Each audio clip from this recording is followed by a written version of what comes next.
All right, good afternoon. I think obviously just kind of reflecting back a little bit. I think first half played an outstanding game last week against Florida State. Um, really on all phases. The last drive before halftime was a little disappointing defensively. It came down pretty quickly to score on that to get kind of get back in the game. And then in the second half, thought our defense played well. Offensively, didn't do a whole lot in the second half at all. Just couldn't get any momentum, didn't get any drives, poor execution.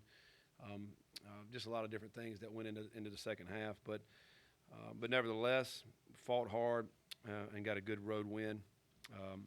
Against I think Florida State has talent. There's no question about it. And I thought they played better.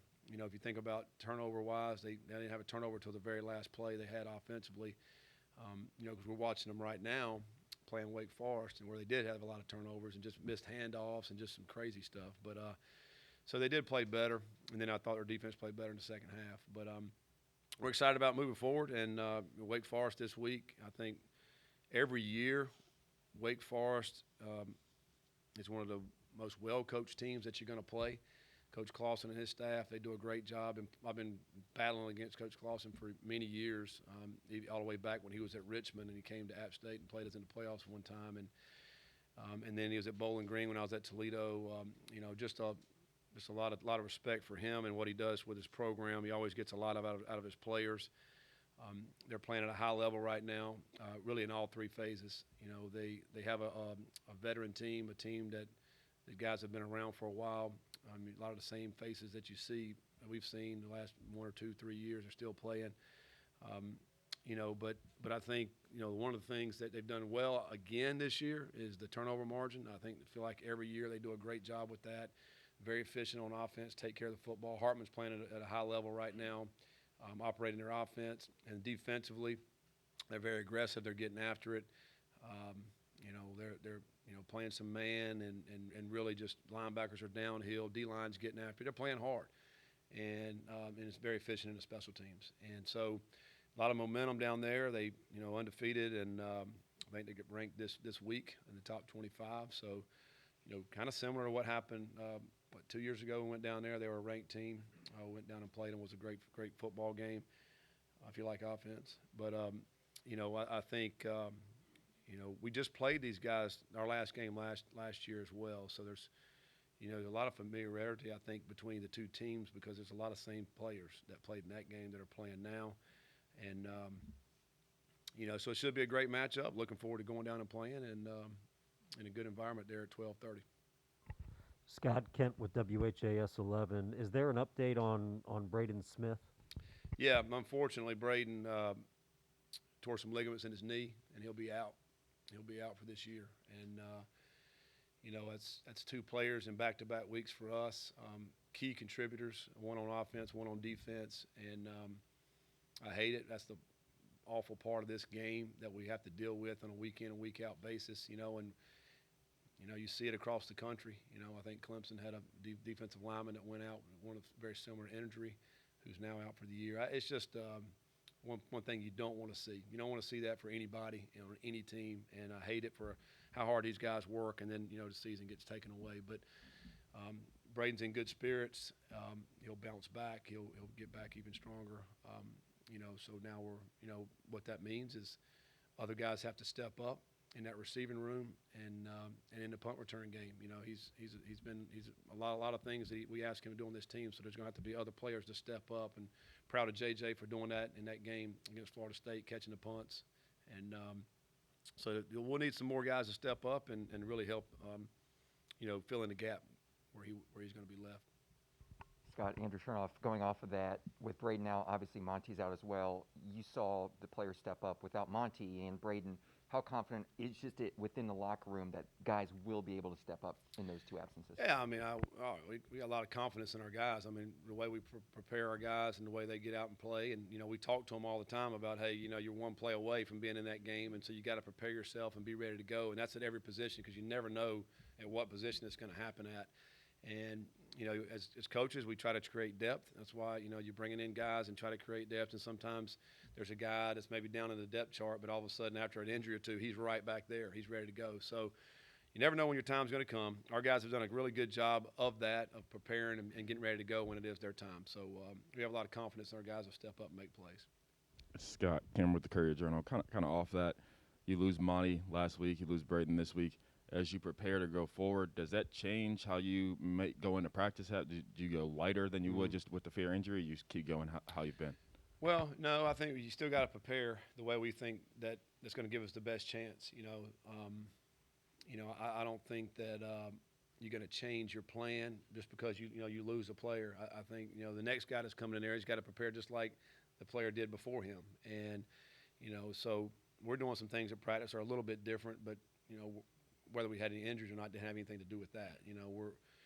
I do believe you got to get your players fresh to the game. They got to be mentally fresh, physically fresh. We learned a lot, I thought, within our first 3 contests with those short weeks. We learned a lot of things that we could do, and so we've tweaked a little bit of the practice. But we still got to prepare the way we've always prepared, and whoever's in the game's got to be ready to go.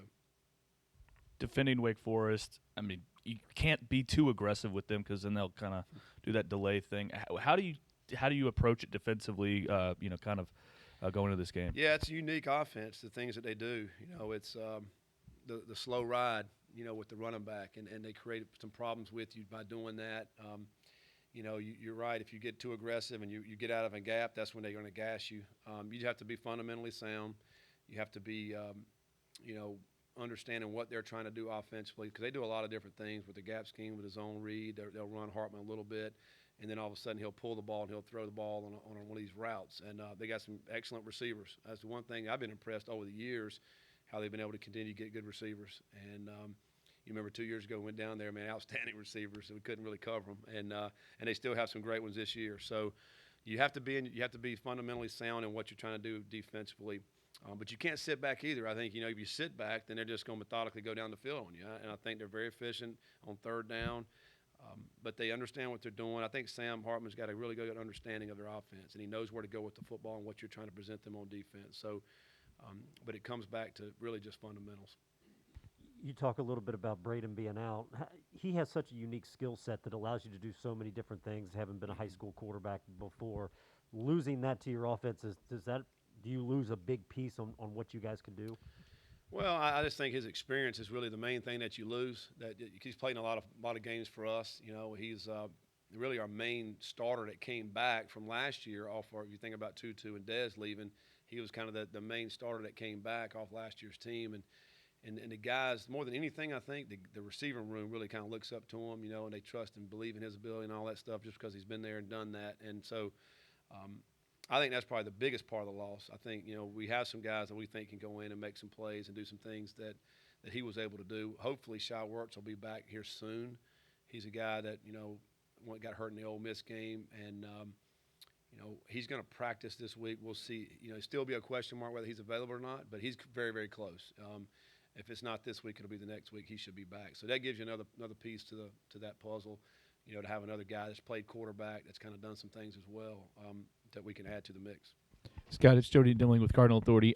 When you were talking about special teams after the game, can you just speak a little bit more about Mark and that punting and how much it did help flip the field position? And then other than that, also Braden, I think Josh returned punts. Will he continue to do that? Yeah, Mark, like in the second half when we were not moving the ball offensively, then you have to do something to help counteract that, and our punting game was huge. He nailed some of those punts. Actually, kicked it over the guy returner's head at one point. We downed 2 of them inside the 10, and kept the ball where they couldn't get any returns. Marvin Dallas had another great hit on a punt. I mean, it's almost gotten to the point now where our team is looking at Marvin to see when he's going to make the hit. I mean, on these returners, and at some point I think they'll probably start fair catching. I don't know. I mean, unless they like getting hit by Marvin, but I think, the combination of the way we're covering and then his ability to get the ball out, I think that was huge because we kept them pinned back, and I think that was a big part of that second half with the punting aspect. And, and we've been seeing that, I think that was his first game. He's kind of unleashed some punts, but he's certainly capable of doing that continually. And I think, JJ did a great job in their punt return game. And I think Watkins could be another guy back there that we could put back there. I think he's got good. The biggest thing for me in a punt return scenario is fielding the ball. to me, it's gravy if you can get some yards after you field it, but it's fielding the ball because you want to get the ball back and offensively. And I think both of those guys give us a great opportunity to get the ball back. And Watkins may give you a little bit more once he gets the ball, to make some run after the return. So we'll look at both of those guys and we'll see. But JJ, obviously he did a great job. We know he can do it. Scott, Matt McGavick with Sports Illustrated. The way that the ACC is kind of shaken out the first few weeks, this weekend's game has the potential to dictate who takes over first in the Atlantic Division. With so much on the line in this early of a game, what's your message to the team knowing that this could be a momentous table-setting game moving forward for the rest of the season? Yeah, we don't worry about all that. We worry about Wake Forest. And, we're if you start thinking about all the other stuff and all that, then you're not focusing on what needs to be focused on, and that's the team we got to play this week. And so we're looking at tomorrow's practice to be having the best Tuesday we can have, and that's the way you have to look at it. I think alumni, media, and all the people can look at all the other stuff and talk about it. It's fun talk, but that stuff doesn't really matter. This is our 5th game. It's our 2nd ACC game, and we got to go play as good as we can possibly play to go beat Wake Forest. I mean, that's the bottom line. I think one thing it does show you in the first 4 weeks is that the parity in college football is real, and if you don't show up, you'll get beat. It doesn't matter who you are. And Minnesota got beat by Bowling Green this weekend as a 30-point favorite. I mean, it doesn't matter. Clemson loses to NC State. I mean, every single week you're going to see examples of this. That if the team doesn't show up, they're going to lose. And it's awesome because this sport is incredibly great, and I think the fans love that part about it. And this year more than ever, it's up for grabs. It's with the team that prepares the best week in and week out and goes and performs that will have an opportunity, to win their conference, to go into a great bowl or go to playoffs. So I think, but you have to stay in the moment. You have to stay focused on the team you're playing. Scott, did you get the sense maybe that Yasir put even more on his plate on Saturday now that Monty is done for the year? No, I don't think so. I think he's been playing at a high level all year. We saw that in camp from him. He's he put on some extra weight. He's got a little bit more confidence. He's got his endurance level is much better this year. In the past, he would go from full to empty in a hurry, and and he'd have to come off the sideline. And now he gets tired, but I mean he's playing at a high level, and it was great to see him pass rush the other day against Florida State, and then we saw Ashton, who's man, he's outstanding. Yaya put back-to-back weeks together. Those 3 guys, man, they provide great pressure for to be able to put on quarterbacks. And but I just think Yasir is just continuing to get better. He's continuing to develop to become a great player, and I think he'll continue to get better and better. Scott, between touchbacks and fair catch, you've had 6 kickoff returns out of 24 possibilities. Your opponent's 5 of 21. Is the kickoff nearing extinction, or is the number of injuries call for revisiting that? I don't know. I think that's a big debate. With the fair catch now that you do have in the kickoff return game and or kicking in the end zone, you get the ball on the 25-yard line. I think some people look at it as, hey, let's just fair catch it, get the ball on 25.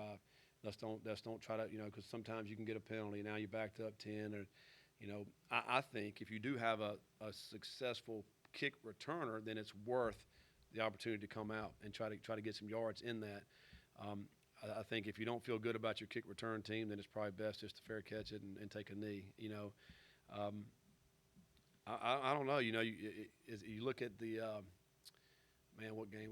Wisconsin Notre Dame game. That kickoff return Notre Dame had this weekend really sparked them to win like it was. I think it was maybe tied or very, very close whenever he returned that kickoff for a touchdown, and that kind of opened the game wide open. So I think you certainly can utilize that play for your benefit, and but we'll see.